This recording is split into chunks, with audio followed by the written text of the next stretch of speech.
Turning Red is the new Pixar animated movie that is quite controversial, surprisingly. Like, there's a lot of people, not necessarily just in how many takes there are about this movie, where like some people love it, some people are kind of on it, and then there's people just straight up like, this movie's not for me.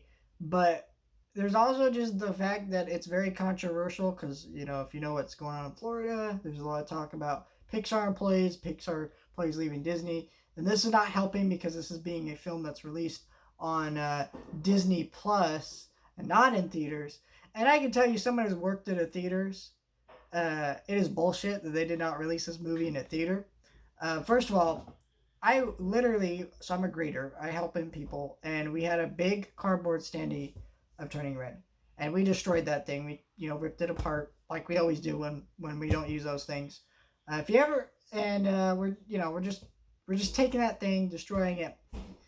And before that, while that thing was still in our lobby, so many people were pointing at it, like their kids, going, "Mommy, mommy, I want to see that," and the parents were prepared to take them.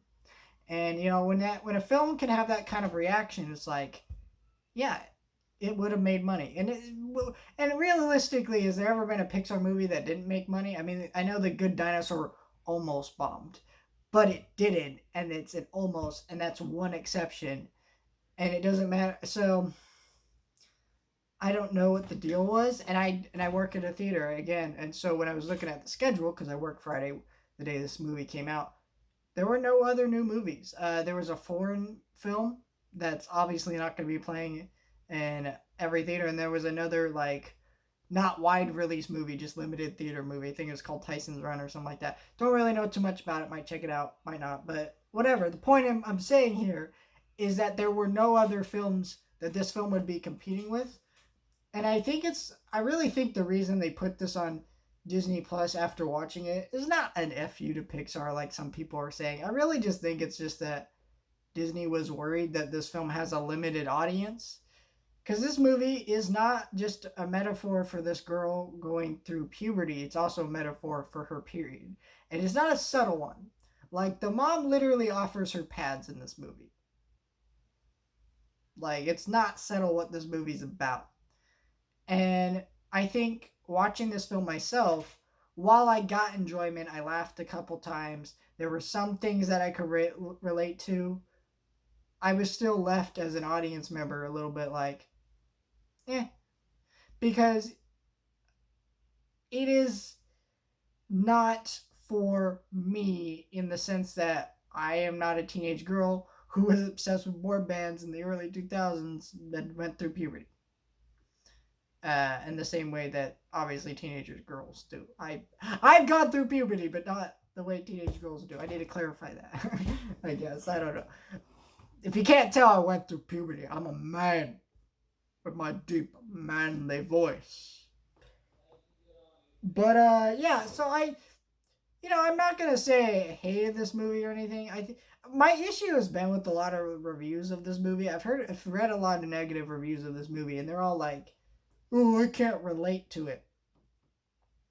I'm like, and I get that response. I couldn't relate to it, but they're also calling the film bad when it was clearly never made for you. And these are like 40-year-old white dudes that these reviews are written by and stuff. And it's like, when a 40-year-old white dude's writing a review of a movie about a girl going through puberty and stuff, and some metaphors of periods in there too. Is it really that, like, is it really that bad to just say, hey, this one wasn't for me, but it's still good for the audience it's made for? Like, I don't really get why we're calling this film bad, because I also think this movie is also just a victim of Pixar expectations. Everybody wants every Pixar movie to be universal because so many of them have been, but it is okay for some films not to be made for everyone. And I think this film very much feels like Luca in the sense that there is very low stakes to this movie. Like, the main goal of the main characters in this movie is to go to a damn concert, which is fine. I think this works better than Luca because it is tackling an issue, and there is like thematic themes to it. Like it's actually saying something, like, you know, about puberty and about growing up and things like that. There is emotional resonance. It isn't just kind of whatever the movie. Like I don't really like Luca because I don't feel like the movie's about anything, and therefore I'm just kind of like uninvested in that movie. This one I felt invested the whole time. I laughed quite a bit. There's actually quite a good bit of humor here. The animation's good as always. I don't talk a lot about um, Pixar movies. When I review Pixar movies, I don't really talk a lot about their animation. And the reason why is just because, like, it's obvious. Everybody loves Pixar animation, so do I even need to say it? Though I should do a better job at complimenting the visuals, because it is still, while it's kind of like, yes, we expect this, it's still worth praising and appreciating, but I feel like enough people do that already that I don't really have to do that. Um, yeah, and I do really like this movie and what they're doing, what they did with this movie.